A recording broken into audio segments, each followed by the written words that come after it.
نحمد و نصلی علی رسولہ الکریم۔ نظام مصطفیٰ میں دہیز کا کوئی تصور نہیں، کیونکہ نظام مصطفیٰ صلی اللہ تعالی علیہ وسلم ایک فطری نظام حیات ہے اور دہیز ایک غیر فطری عمل ہے۔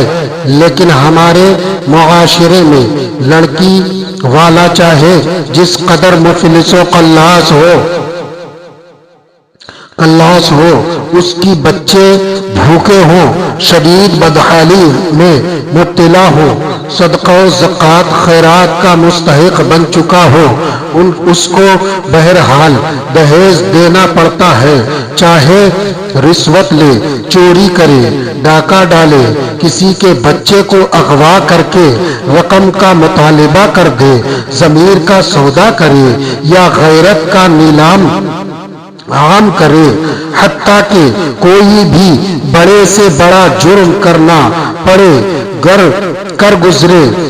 مساجد میں اکثر آپ نے فریادیں سنی ہوں گی، بھائیوں میں نے بچوں کا نکاح کرنا ہے، شدید پریشان ہوں، خدا کے لیے مجھے صدقہ و خیرات دو۔ تنخواہ دار ملازم اپنی تنخواہ سے بہن بیٹی کا نکاح نہیں کر سکتا، اس لیے رشوت لینا ملازم کی مجبوری بنا دی ہے۔ یا تو رشوت لے کر بہن بیٹی کا نکاح کر دے یا رشوت سے بچ کر بہن بیٹی کو گھر میں بٹھا کر بے غیرت بنا رہے اور زنا کے خطرناک مول لے۔ اس دہیز کی غلاظتیں اور نجاستیں اس قدر طویل ہے کہ شاید کوئی بھی احساس انسان اس کو کما حق بیان نہ کر پائے۔ یہ باتیں ڈھکی چھپی نہیں ہیں، یہ واقعات تو ہمیں جھنجھوڑ کر بار بار دہیز کے خلاف جہاد کے لیے اکسا رہے ہیں، لیکن شاید ہم بالکل ہی بے بس اور بے غیرت بن چکے ہیں اور اس قدر بے ضمیر ہو چکے ہیں کہ اپنے ذمے لاکھوں کروڑوں رشوتیں، چوریاں، ڈاکے، زنا، چور، دغا بازیاں، قتل، خودکشیاں، اغوانا، جانے کیا کیا قبول کرنے کو تیار ہو چکے ہیں۔ اس رسم دہیز کی وجہ سے جرائم کی تعداد اس قدر زیادہ ہے کہ اس کے اپنانے والے ذلیل و خوار ہو کے رہ گئے اور اسی کی بنیاد پر کبیرہ گناہوں کے مرتکب ہوتے چلے گئے۔ اسلام جیسے امن و شانتی والے مذہب میں تو دہیز جیسی قباحت کا نام و نشان تک نہیں، بلکہ یہ بات تو اس دین کے فطری اور برحق ہونے کا ثبوت ہے کہ اسلام کی روح سے لڑکی والوں کے ذمہ ایک پائی تک کا بوجھ نہیں۔ مختصر یوں سمجھیے کہ لڑکی کی کفالت نکاح کے وقت تک اپنے حالات و وسائل کے مطابق ماں باپ کے ذمہ اور نکاح کے بعد تمام تر ذمہ داری خاندان کے ذمہ۔ یہ کیسا ستھرا، پیارا اور فطری نظام ہے۔ اسلام جیسے پیار دین میں اسی کو کافی و کافی شمار کیا گیا کہ کوئی شخص کئی سال تک محنت و مشقت کر کے اپنی لخت جگر کو پال پوس کر حتیٰ القدوس اس کی تربیت کر کے اپنی اس عزت کو بغیر کسی معاوضے کے کسی کے سپرد کر دے، بلکہ لڑکی والوں کا یہ احسان عظیم شمار کیا گیا کہ انہوں نے یہ قربانی دی۔ لہذا اسی قربانی کی وجہ سے حدیث پاک میں سسرال کے مقام کو باپ کا مقام فرما دیا گیا، برخلاف اس کے ہم نے ہندو معاشرے سے یہ لعنت وصول کی کہ لڑکی کے ساتھ ساتھ دہیز بھی ادا کیا جائے اور بہت بڑی بارات لے کر لڑکی والوں کے گھر جایا جائے تاکہ وہ اس جرم کی سزا پا سکے۔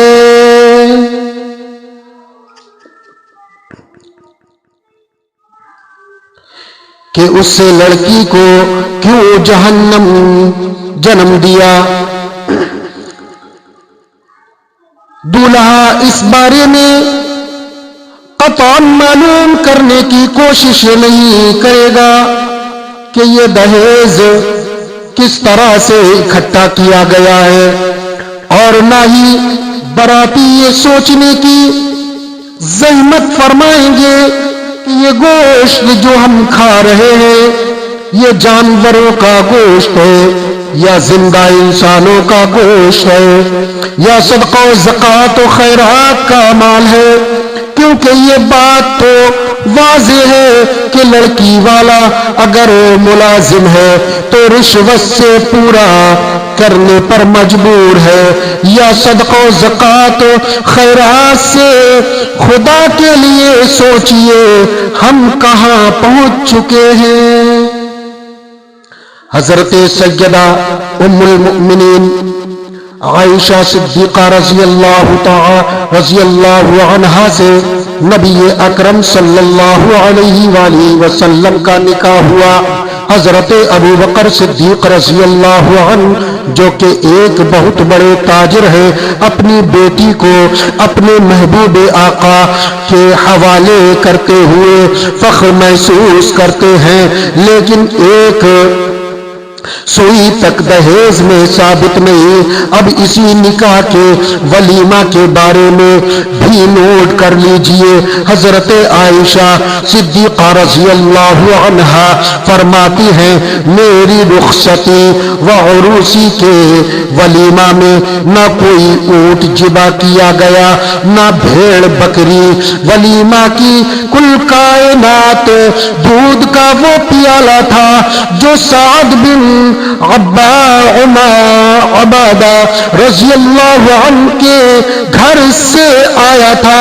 مخدومہ کائنات حضرت فاطمہ رضی اللہ عنہا سے حضرت علی رضی اللہ عنہ کا نکاح ہوا۔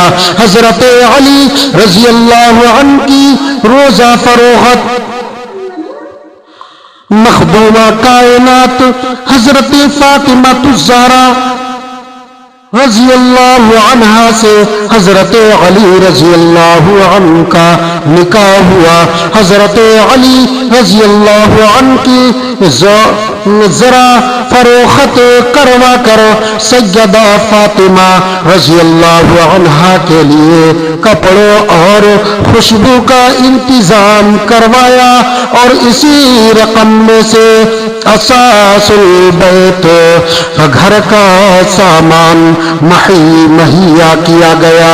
دوسرے داماد حضرت عثمان غنی رضی اللہ عنہ جن کے نکاح میں یکے بعد دیگر نبی کریم صلی اللہ علیہ وآلہ وسلم کی دو بیٹیاں گئیں، تمام اخراجات کا داماد کو ہی ذمہ دار ٹھہرایا گیا تاکہ قیامت تک کسی بچی والے کے لیے بھی بچی کا وہ وجود زحمت نہ بن سکے، بلکہ اسے رحمت قرار دیا گیا۔ حضور رحمت للعالمین صلی اللہ علیہ وآلہ وسلم نے کیسی مثال قائم فرما دی کہ اپنے پاس سے ایک پیسہ تک بھی خرچ نہیں کیا، اور نہ ہی اس سلسلے میں صحابہ کرام رضی اللہ عنہ سے چندہ اکٹھا کروایا گیا، جیسا کہ آج کل چندہ اکٹھا ہوتا ہے۔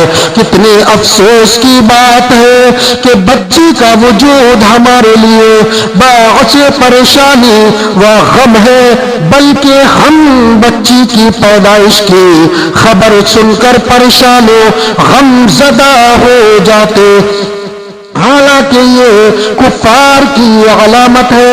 یہ سب کچھ کیوں ہوا؟ آخر کس بات نے ہمیں عملاً کافر بننے پر مجبور کر دیا؟ ہم نے اللہ کی کتاب کو اپنی بچیوں کے لیے نام ناسب سمجھ کر ہندو دہیز اپنا لیا۔ افسوس صد افسوس ہماری بدبختی و بدنصیبی پر کہ ہم نے اسوہ حسنہ کو چھوڑ کر ہندو نظام قبول کرنے کی حماقت کی اور لڑکی کے زیادہ خیز خواہ بننے کے شوق میں خیر خواہ بننے کے شوق میں غیر اسلامی نظام قبول کر کے اپنے لیے بھی اور تمام معاشرے کے لیے بھی تباہی و بربادی کا سامان پیدا کر دیا۔ دہیج نہ صرف انفرادی طور پر قاتل ثابت ہو رہا ہے بلکہ پورے معاشرے کے لیے انتہائی خطرناک ثابت ہو چکا ہے، یہاں تک کہ اس گندے نظام کا باقی ہندو اور اس کے پیروکار بھی اس دہیز کو علی الاعلان بار بار لعنت کہنے پر مجبور ہو گئے ہیں۔ اس دہیز کو پورا کرنے کے لیے تمام اہل خانہ کو کیا کیا پاپڑ بیلنے پڑتے ہیں، عوام الناس اس سے خوب واقف ہیں۔ وہ سنگین اور مہلک نتائج جو اس لعنت کی وجہ سے ہم سب کو محاصرے میں لے چکے ہیں، ان کی فہرست بہت طویل ہے۔ ضمیر فروشی، بے غیرتی، رشوت، سفارش، سود، زنا، قتل، خودکشی، چوری، ڈاکہ، اغوا، جھوٹ، دغا بازی، بلیک منی، ذخیرہ اندوزی اور ملاوٹ کے فروغ کا سبب بن گئی۔ دہیز کا اسلام میں کوئی وجود نہیں، نہ قرآن میں اس کا ذکر ہے، نہ حدیث میں، نہ فقہ میں۔ مسلمانوں میں یہ رسم ان قوموں سے آئی ہے جن میں بیٹی کو ورثہ نہیں دیا جاتا، جن بدبختوں کی وجہ سے نکاح کا فریضہ ایک مسئلہ بن گیا ہے، ان میں سب سے بڑا حصہ اسی رسم دہیز کا ہے۔ آئیے اپنے حالات وسائل کے مطابق اللہ عز و جل کی توفیق اور فضل و کرم سے ہم اس سلسلے میں کوشش کریں کہ اس رسم کی قولاً فعلاً مکمل نفی کر کے اسلام کے نظام و وراثت کو رواج دیا جائے، تاکہ ہم سب دونوں جہان کی کامرانیوں سے ہمکنار ہو سکے۔ لاکھوں کواری بوڑھیوں کی تعداد میں اضافہ رک جائے اور ہماری بہن بیٹی کے نکاح وقت پر ہو سکے، اور لاکھوں انسان جو اسی رسم بد کی وجہ سے بچیوں کے نکاح کے بارے میں ہر وقت غم زدہ و پریشان رہتے ہیں، وہ سیکھ وہ سکھ کا سانس لے سکے، بچی پیدا ہونے پر اہل خانہ ماتم زدہ نہ ہو بلکہ اللہ کی رحمت سمجھ کر بچی کی پیدائش کو بھی مبارک ہی خیال کرے۔ کوئی ملازم رشوت لینے پر مجبور نہ ہو، ہزاروں لوگ اسی بنا پر بھیک مانگنے کی لعنت سے محفوظ ہو جائے۔ چولہا پھٹنے کے بہانے معصوم لڑکیوں کے قتل خودکشی کے واقعات از خود ختم ہو جائے، مجبور لوگ دوشی قرضوں سودی قرضوں سے بچ جائیں، زنا کے موقع خود بخود ختم ہونے لگے، چوری اور ڈاکہ لوگوں کی مجبوری نہ رہے۔ دکانداروں تاجروں کو کم تولنے، ملاوٹ کرنے، ذخیرہ اندوزی وغیرہ سے بچنا آسان ہو جائے، اغوا برائے تاوان کو وارداتیں کم ہو، انسان درندہ بننے پر مجبور ہو جائے۔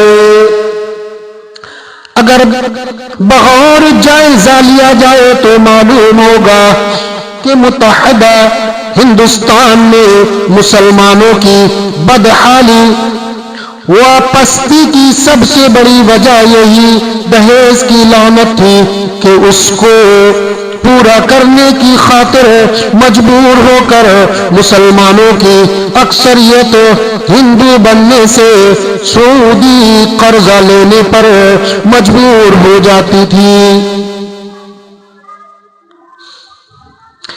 یاد رکھیے، کوئی انسان پیدائشی مجرم نہیں ہوتا، اس کا ماحول، اس کا معاشرہ، اس کی مجبوریاں اس کو خواستہ یا نخواستہ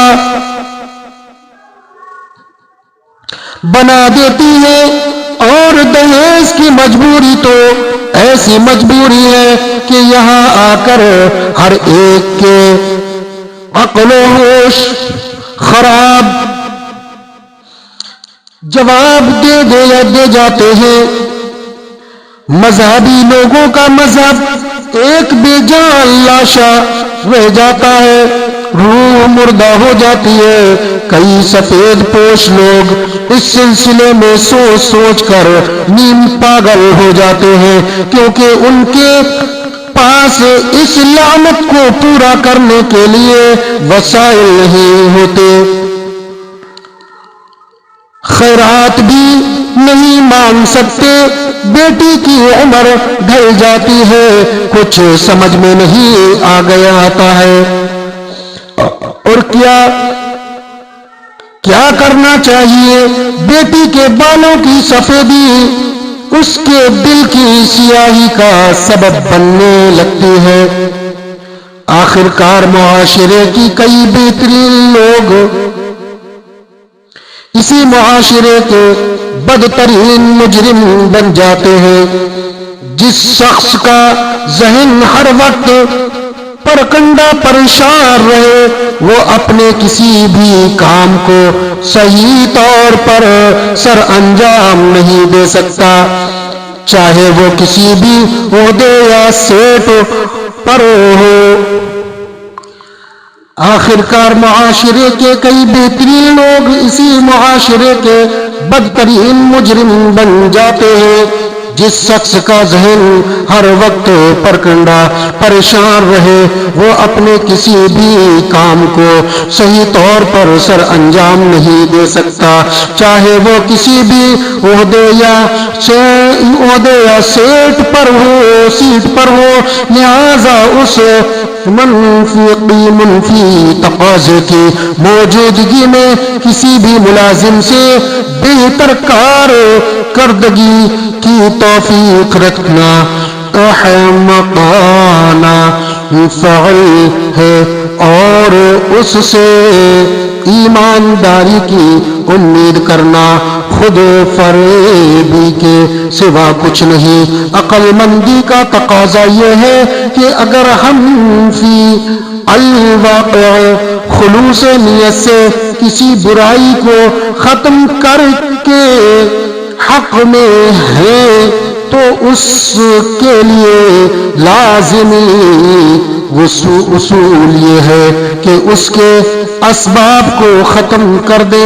اگر ایسا نہیں کرتے تو ہم سب بہت بڑے احمق شمار ہوں گے، کیونکہ اس حل کے علاوہ ہم جو کچھ بھی کر لیں بالکل بیکار ہے۔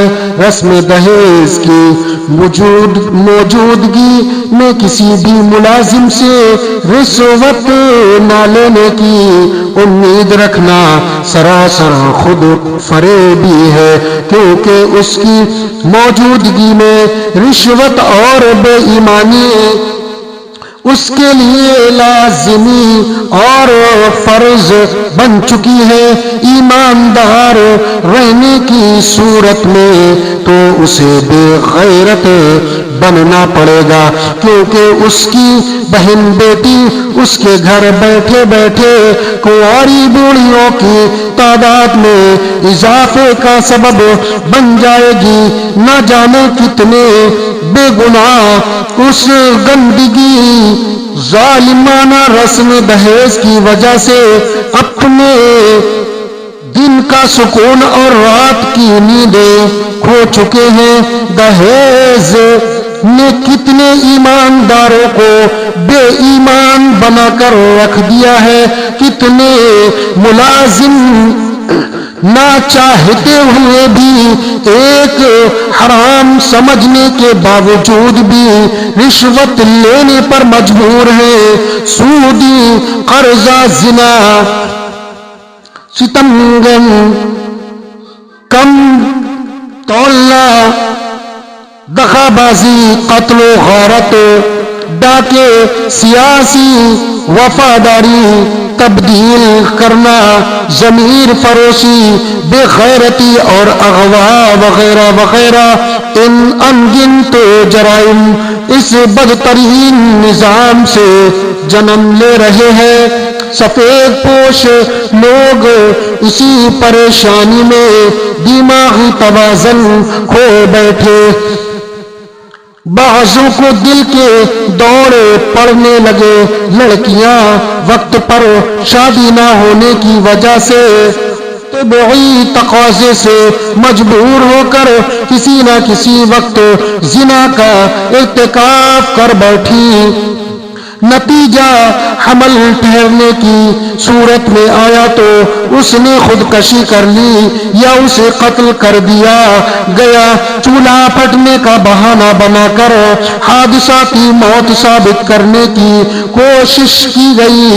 زیادہ افسوس اور شکایت تو علماء حضرات سے ہے جو کہ محسن انسانیت صلی اللہ علیہ وسلم کے نائب شمار ہوتے ہیں۔ رحمت للعالمین صلی اللہ علیہ وآلہ وسلم تو انسانوں کے سروں سے بوجھ اور گردنوں سے طاق اتارتے رہے، اور ان کے نائب اللہ ماشاء اللہ انسانوں کے سروں پر بوجھ اور گردنوں میں طوق قائم رکھنے پر مجبور ہیں۔ اس رسم دہیز کے نتیجہ میں انسانیت پس رہی ہے۔ لوگ ان اندیکھی آگ میں رات دن جل رہے ہیں۔ اب تو لوگ اس منفی تقاضے کو پورا کرنے کی خاطر اپنے گردے تک بیچنے پر مجبور ہو چکے ہیں۔ اس کی بنیاد پر عصمتوں کے سودے بھی ہو رہے ہیں۔ دہیز کی غلاظتیں اور ناپاکیاں انگنت اور ناقابل بیان ہیں۔ نہ جانے کتنے مجرم روز محشر ہمارا گریبان پکڑیں گے، اور انصاف والے دن احکم الحاکمین کی عدالت میں ہمارے خلاف دعوے دائر کریں گے کہ یا اللہ اس بات سے انکار نہیں کہ ہم مجرم ہیں، لیکن اصل مجرم تو یہ دین کے دعوے دار اور سرمایہ دار لوگ ہیں جنہوں نے گیس کی نفی نہیں کی، جس کی وجہ سے ہم مجرم بننے پر مجبور ہوئے۔ لوگوں چلن جو آج ہمارے یہاں کا ہے، لوگوں چلن جو آج ہمارے یہاں کا ہے، سنت نہیں سراسر بدعت ہے یہ دہے، جو کچھ مہیا ہے وہی دے دے تو خیر ہے، قرضہ اٹھا کے دے تو ضلالت ہے یہ دہے، قرضہ اٹھا کے دے تو ضلالت ہے یہ دہے، بہر امیر وجہ رونت ہے یہ دہے، بہر امیر وجہ رونت ہے یہ دہے، بہر غریب باعث خفتے ہے یہ دہے، روٹی بھی تو وقت میسر نہیں جنہیں،